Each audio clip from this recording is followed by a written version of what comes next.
Coba deh Anda bayangkan sejenak ya. Tumpukan uang tunai, isinya pecahan Rp100.000 semua, terus tingginya itu sampai 2 meter di depan mata Anda. Ini bukan adegan film loh, tapi pemandangan nyata di lobi Kejaksaan Agung beberapa waktu lalu. Selamat datang kembali di pembahasan mendalam kita. Hari ini nih, fokus kita ke peristiwa yang cukup besar, terjadi tanggal 20 Oktober 2025 kemarin. Soal pengembalian uang negara yang jumlahnya, fantastis banget. Lebih dari 13 triliun rupiah. Ini dari kasus korupsi gede di sektor minyak sawit mentah, CPO. Sumber kita kali ini rangkuman dari beberapa berita ya, yang meliput acara serah terima uang itu. Nah, misi kita bareng-bareng nih. Kita mau coba gali lebih dalam, apa sih yang sebenarnya terjadi, siapa aja yang terlibat, terus kenapa ini penting banget buat kita semua, buat Anda sebagai warga negara. Oke deh, mari kita langsung bedah aja ya. Jadi inti peristiwanya ini apa sih sebenarnya? Kok kayaknya heboh banget gitu? Iya, jadi intinya sih ini acara serah terima ya, seremonial tapi juga ada isinya. Kejaksaan Agung itu secara simbolis menyerahkan uang pengganti kerugian negara. Jumlahnya tadi 13.255 miliar 244 juta 538.149,00 rupiah ya. Kita bulatkan aja biar gampang, 13,25 triliun rupiah lah. Diserahkan ke Menteri Keuangan, Pak Purbayadi Sadewa. Dan ini kayaknya bukan acara biasa aja ya, soalnya kan disorot banget tuh. Sampai Presiden Prabowo Subianto hadir langsung ya? Betul, betul. Itu yang bikin jadi perhatian utama. Beliau hadir langsung menyaksikan serah terima di Gedung Utama Kejagung, Jakarta, hari Senin, 20 Oktober 2025 itu. Ya, kehadiran Presiden kan jelas ya, ngasih sinyal kuat kalau ini acara penting banget. Sinyal kuat soal apa nih kira-kira? Keseriusan pemberantasan korupsi atau gimana? Penegakan hukum yang lumayan panjang ya, dalam kasus korupsi fasilitas ekspor CPO sama turunannya itu loh. Jaksa Agung Pak ST Burhanuddin juga menegaskan kok uang ini ya uang negara, jadi diserahkan ke Kemenku sebagai pengelola keuangan negara. Jadi ini bukan cuma seremoni pajangan, tapi langkah konkret balikin aset korupsi ke kas negara. Kasusnya sendiri kan agak rumit ya, soal dugaan main izin ekspor pas minyak goreng langka dulu itu. Oke. Nah, angka 13,25 triliun ini kan, gede banget ya. Pertanyaan pentingnya nih, uang sebanyak itu datangnya dari mana? Siapa aja gitu yang balikin? Iya. Uang ini asalnya dari pembayaran uang pengganti oleh 3 grup korporasi besar di industri CPO. Mereka ini udah dinyatakan bersalah korupsi berdasarkan putusan kasasi Mahkamah Agung. Jadi udah ingkrah, udah final. Oh, jadi dari perusahaan ya, bukan perorangan. Dari korporasinya iya. Dasar hukumnya itu pelanggaran UU Tipikor, pasal 2 ayat 1 jungto pasal 18. Intinya sih perbuatan melawan hukum yang merugikan negara atau ekonomi negara buat memperkaya diri sendiri atau korporasi. Gitu kasarnya. 3 grup ya? Siapa aja tuh? Rinciannya gini. Pertama, itu ada Wilmar Group. Nah, mereka ini bayar lunas sesuai putusan pengadilan. Jumlahnya 11,88 triliun. Paling gede ini porsinya. Wow, 11 triliun lebih sendiri ya. Terus yang kedua? Yang kedua, Musimas Group. Nah, kalau mereka ini baru setor sebagian, kemarin itu baru sekitar 1,188 triliun. Padahal total yang harus mereka bayar itu 4,89 triliun. Jadi ya, masih ada tunggakan lumayan gede dari grup ini. Masih ada PR dong berarti ya? Betul. Terus yang ketiga, Permata Hijau Group, mereka bayarnya lewat salah satu anak usahanya, PT Nagamas Palm Oil Lestari, jumlahnya 186,4 miliar rupiah. Nah, kalau dijumlahin semua pembayaran dari 3 grup ini, ya totalnya jadi yang 13,25 triliun itu yang diserahkan ke Kemenku kemarin. Tunggu. Ini menarik nih. Jadi dari 13,25 triliun yang diserahin dan dirayain itu, sebenarnya masih ada yang kurang bayar dong dari pihak korporasinya. Bukan berarti kasusnya udah kelar gitu secara duitnya. Nah itu dia, Anda nangkep poin pentingnya, betul banget. Angka 13,25 triliun itu yang udah berhasil ditagih dan diserahkan. Tapi kalau kita lihat perhitungan total kerugian perekonomian negara di kasus CPO ini, itu sebenarnya diperkirakan sekitar 17 triliun rupiah loh. Wah, jadi selisihnya masih lumayan ya? Iya, kalau dihitung kan masih ada sekitar 4,4 triliun lagi ya yang jadi utangnya Musimas Group sama Permata Hijau Group ke negara. Terus gimana tuh nasibnya 4,4 triliun ini? Dikejar nggak? Oh, jelas dikejar. Kejaksaan Agung lewat Pak Jaksa Agung Burhanuddin udah bilang kok mereka nggak akan berhenti di sini. penagihan sisa 4,4 triliun ini jalan terus. Malah beliau sempat nyebut kemungkinan ada skema cicilan atau penundaan. Tapi ya nggak gratis, ada syaratnya. Syaratnya apa tuh? Jaksa Agung bilang mereka minta aset kebun kelapa sawit sebagai jaminan. Biar pasti gitu pembayarannya lunas tepat waktu. Pesennya kuat banget sih.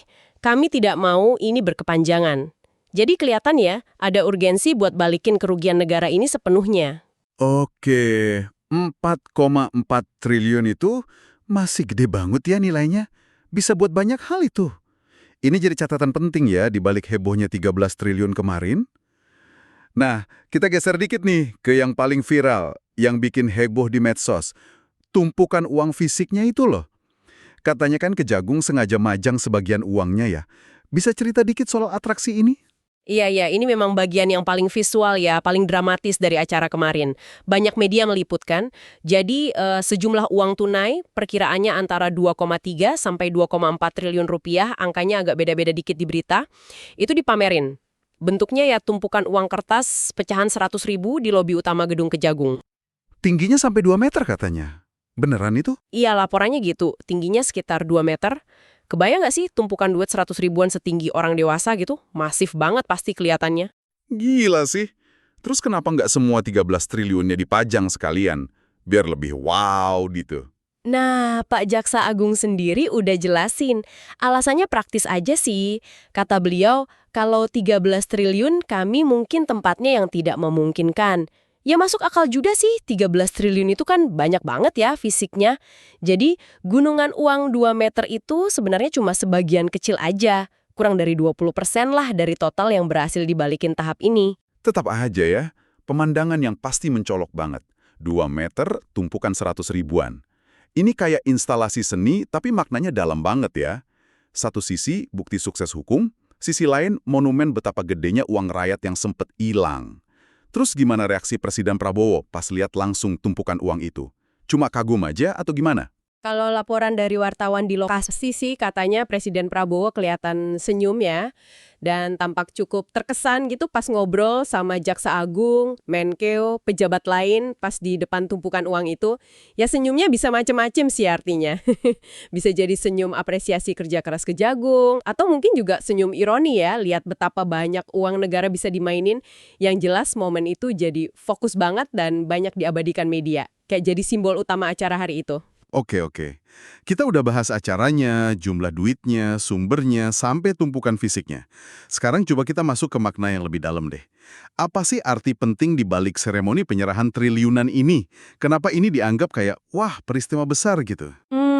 Kalau dari sisi Kejagung ya, Pak Jaksa Agung Burhanuddin itu secara jelas bilang kalau penyerahan uang ini tuh wujud komitmen institusinya buat apa yang beliau sebut keadilan ekonomi.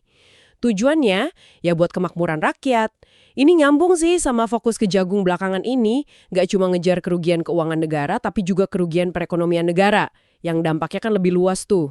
Contohnya gimana tuh kerugian perekonomian? Ya kayak kasus CPO ini, terus beliau juga nyebut kasus garam, gula, baja. Sektor-sektor yang dianggap vital yang nyangkut hajat hidup orang banyak. Ada kutipan penting dari beliau.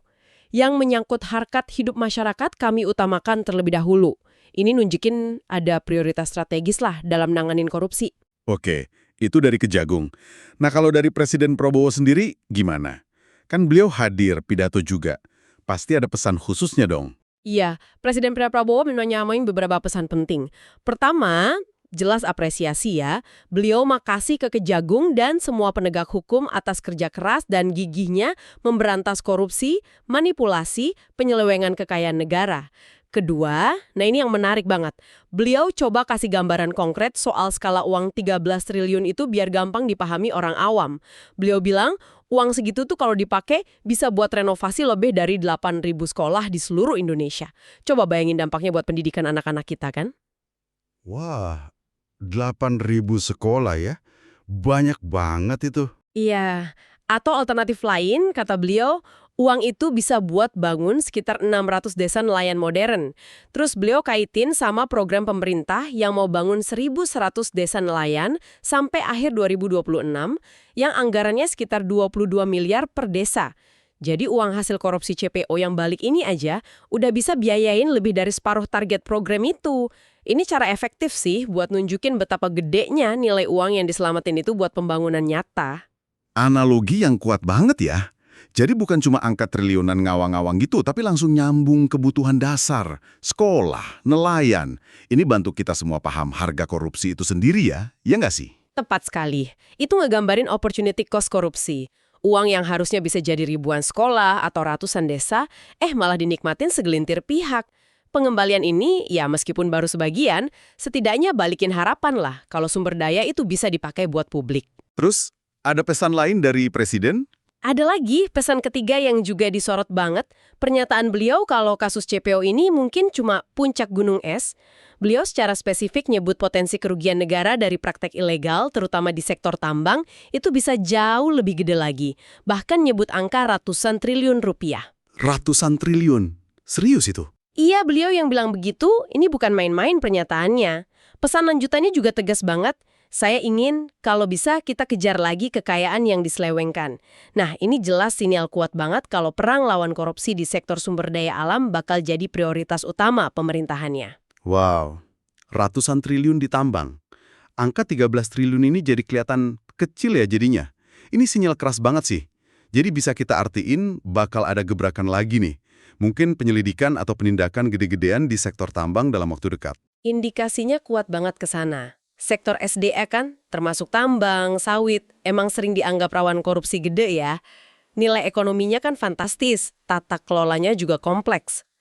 Pernyataan Presiden ini bisa dilihat kayak lampu hijau, atau malah instruksi langsung ke aparat penegak hukum buat lebih berani bongkar kasus-kasus kakap di sektor ini.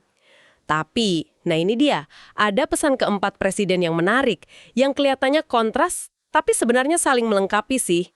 Di acara yang sama nih, habis muji kasus CPO dan kasih sinyal mau ngejar korupsi tambang, beliau juga kasih peringatan keras ke aparat penegak hukum, termasuk kejaksaan, kepolisian. Peringatan soal apa lagi itu? Peringatannya itu biar nggak sembarangan melakukan kriminalisasi. Jangan cari-cari salah atau ngriminalisasi kasus yang sebetulnya nggak perlu. Apalagi kalau nyangkut rakyat kecil atau ada motivasi tertentu yang nggak benar. Wah, ini menarik. Jadi kayak dua sisi koin ya. Gaspol, berantas korupsi kakap, tapi ngerem juga jangan sampai ngriminalisasi yang kecil-kecil atau nggak perlu. Gimana nih kita pahamin pesan ganda ini? Ini memang kayak balancing act itu ya, penting banget. Presiden malah secara eksplisit minta institusi kayak kejaksaan buat introspeksi, koreksi diri. Beliau ngaku dapat laporan dari daerah soal praktik penegakan hukum yang dirasa kurang pas atau nggak adil. Oh ya, ada contohnya? Anak di bawah umur yang ditangkap cuma gara-gara nyuri seekor ayam. Buat gambaran aja sih kalau penegakan hukum itu perlu ngedepanin rasa keadilan, proporsionalitas. Jadi pesannya tuh fokus ke kejahatan besar yang rusak sistem dan rugiin negara gede-gedean, tapi jangan sampai energi habis buat kasus kecil atau malah nyalagunain wewenang ke masyarakat lemah. Soal prioritas dan keadilan lah intinya. Terus, ada satu lagi catatan unik dari Presiden. Beliau menyebut momen penyerahan uang ini sebagai tanda-tanda baik. Kenapa? Karena kebetulan pas banget setahun setelah pelantikannya jadi presiden. Mungkin ya kebetulan aja, tapi beliau kayak ngebingkai ini jadi pertanda positif gitu di awal pemerintahannya. Mungkin buat bangun optimisme publik juga, nunjukin prestasi di pemberantasan korupsi. Kompleks juga ya pesan-pesannya. Ada apresiasi, gambaran skala kerugian, sinyal perang lawan korupsi SDA, tapi ada juga warning soal keadilan buat rakyat kecil, plus sedikit bumbu simbolis setahun jabatan. Nah, gimana kalau dari perspektif lain? Ada nggak suara dari parlemen misalnya yang ikut komentar soal ini? Ada. Ada respons yang cukup relevan dari DPR, khususnya dari anggota Komisi 3 yang ngurusin hukum ya Pak Rudianto Lalo. Beliau nyambut baik apresiasi langkah Kejagung ini.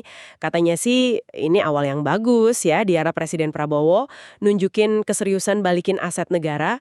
Tapi ada catatannya nggak? Atau cuma muji aja? Nah, apresiasinya itu dibarengi catatan penting. Pak Rudianto Lalo ini ngingetin biar Kejagung nggak cepet puas diri cuma karena berhasil balikin 13 triliun ini.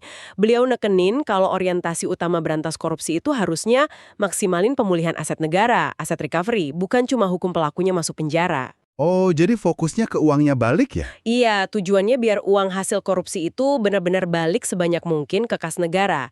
Biar bisa dipakai lagi buat bangun, buat rakyat. Jadi, fokusnya ke dampak ekonomi dari penegakan hukum itu sendiri. Perspektif ini kan sejalan ya sama semangat balikin kerugian negara dan relevan banget sama fakta kalau masih ada sisa 4,4 triliun yang belum ketagih di kasus CPO ini aja. Oke, oke. Jadi kalau kita coba tarik benang merahnya nih ya, peristiwa penyerahan 13,25 triliun ini emang momen penting lah ya. Bukti nyata kalau uang negara hasil korupsi CPO bisa balik dan jumlahnya gede banget. Skalanya kayak kata Presiden tadi setara ribuan sekolah atau ratusan desa nelayan. Jelas ini kemajuannya dalam penegakan hukum terutama soal balikin aset. Betul sekali. Ini bisa dibilang kemenangan penting lah buat upaya berantas korupsi dan selamatin keuangan negara. Tapi ya itu, di balik perayaan ini, data dan pernyataan yang muncul malah nunjukin tantangan yang nggak kalah gede. Pertama, PR langsung di depan mata. Nagih sisa 4,4 triliun dari kasus CPO ini sampai lunas. Ya, itu harus tuntas ya. Terus? Kedua, sinyal dari Presiden sendiri soal potensi ratusan triliun ditambang. Itu kan buka medan perang baru yang skalanya jauh lebih masif, mungkin lebih ruwet juga. Ketiga, nah ini yang mungkin paling dilematis di lapangan ya, soal jaga keseimbangan penegakan hukum. Gimana caranya mastiin fokus ke korupsi kakap itu nggak ngorbanin rasa keadilan buat masyarakat kecil, atau malah buka celah buat praktek kriminalisasi yang nggak perlu, kayak yang diwanti-wanti Presiden tadi. Persis. Ujung-ujungnya kan gimana negara ngelola prioritas dan sumber dayanya ya buat perang lawan korupsi ini. Nah, ini bawa kita ke satu pertanyaan penutup nih, yang menarik buat Anda renungkan juga. Dengan adanya sukses balikin triliunan dari korporasi CPO raksasa ini, terus ada sinyal mau ngejar korupsi tambang gede-gedean, tapi di sisi lain ada pesan Presiden buat hati-hati sama kriminalisasi kasus kecil. Gimana ya negara bisa nyeimbangin dua kutub ini secara efektif? Pertanyaan bagus itu. Apa kita bakal lihat hukum yang lebih fokus ke economic crime skala besar di SDA, sambil mungkin lebih toleran atau pakai pendekatan restoratif buat kasus kecil? Atau malah ada risiko nggak konsisten atau tebang pilih nanti prakteknya? Terus apa ya implikasi jangka panjangnya buat rasa keadilan dan kepercayaan publik ke hukum di negeri ini? Coba deh direnungkan. Oke, terima kasih banyak sudah menyimak pembahasan mendalam kita kali ini. Semoga paparan tadi bisa kasih Anda perspektif yang lebih kaya dan utuh ya soal peristiwa penting pengembalian uang negara ini dan isu-isu rumit di sekitarnya. Sampai jumpa di kesempatan berikutnya. Download Tribun X sekarang, menghadirkan lokal menjadi Indonesia.